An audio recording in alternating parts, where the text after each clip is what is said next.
चलिए, हमें कॉल करने के लिए बहुत बहुत शुक्रिया। और अब जान लेते हैं आज का महा उपाय। जी गायत्री, आज का महा उपाय बेहद खास है। हमारे दर्शकों ने ये जानना चाहा है हमसे कि हम लोग जो पूजा में, अपनी नियमित पूजा में, कोई घर में भी छोटी सी पूजा करते हैं तो उसमें सिंदूर का प्रयोग करते हैं। सिंदूर के प्रयोग का क्या महात्मा है? भगवान की पूजा में आपने अक्सर देखा होगा कि सिंदूर का प्रयोग किया जाता है और ये 2-3 तरीके के होते हैं। कुछ गहरे नारंगी रंग का होता है या कुछ सैफरॉन यानी भगवा रंग का होता है। पूजा में न केवल सिंदूर अर्पित किया जाता है, चढ़ाया जाता है, बल्कि देवी देवताओं की मूर्तियों पर चोला भी सिंदूर का ही चढ़ाया जाता है। आमतौर पर हनुमान जी, गणेश जी या भैरव जी की मूर्ति पर अगर आप देखें तो सिंदूर का चोला अर्पित किया जाता है। पूजा में सिंदूर को अर्पित करने का अपना एक अलग महात्मा होता है। पूजा में इसको किसी विशेष मंत्र के साथ अर्पित करते हैं।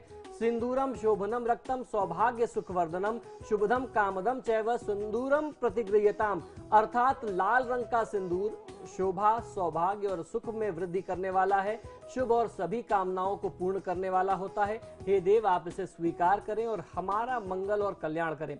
इस प्रकार देवी देवताओं के लिए अलग अलग मंत्रों से आप इनको उच्चारित करके आप उनको अर्पित करते हैं। सिंदूर मारुणम भासम जपाकुसुम सन्निभम अर्पितम ते मया भक्त्या प्रसीदम परमेश्वरी। ये देवी को अर्पित करने के लिए, सिंदूर अर्पित करने के लिए मंत्र है। प्रातःकालीन सूर्य की आभा तथा जपाकुसुम की तरह जो सिंदूर है वो हम आपको अर्पित करते हैं। हे मां, आप प्रसन्न हो और हमारा कल्याण करें।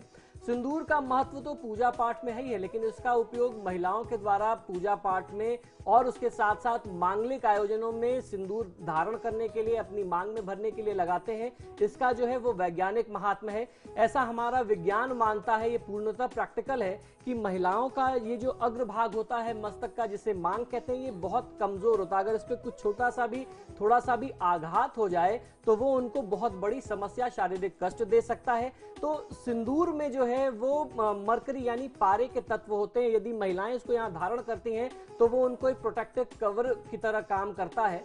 तो इस तरीके से जब सिंदूर धारण किया जाता है तो उसके वैज्ञानिक महत्व के साथ साथ उसके हमारे धार्मिक महत्व भी हैं। महिलाओं के शरीर में स्थित विद्युत उत्तेजना है उसको वह नियंत्रित करता है और आपको सुरक्षा प्रदान करता है, आपके स्वास्थ्य को, आपके शरीर को सुरक्षा प्रदान करता है।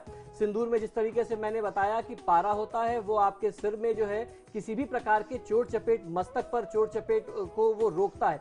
सिंदूर का जो रंग है वो आरोग्य, बुद्धि, त्याग को बहुत ज्यादा उसमें वृद्धि करता है। दैवीय महत्वाकांक्षा का प्रतीक माना गया है। आमतौर पर हम देखते हैं कि साधु सन्यासी के वस्त्र का रंग भी ऐसा ही होता है। सिंदूर चढ़ाने का अभिप्राय यही है कि हमारा जीवन त्यागमय हो और लक्ष्य की प्राप्ति हो सके। सिंदूर में पारे का जो प्रयोग है वो बहुत ज्यादा लाभकारी बनाता है इसके महात्म को। मूर्ति पर सिंदूर का चोला चढ़ाने से हर प्रकार का संरक्षण, आपको तो दैवी कृपा मिलती है और उस मूर्ति को भी संरक्षण प्राप्त होता है, वो भी लाखों लाखों साल तक वैसी ही बनी रहती है। बिल्कुल। कार्यक्रम में हमारा साथ देने के लिए आचार्य जी आपका बहुत बहुत शुक्रिया। जी नमस्कार। और अब वक्त हो चला है आप सबसे भी इजाजत लेने का। कल फिर हाजिर होंगे इसी वक्त, तब तक के लिए नमस्कार।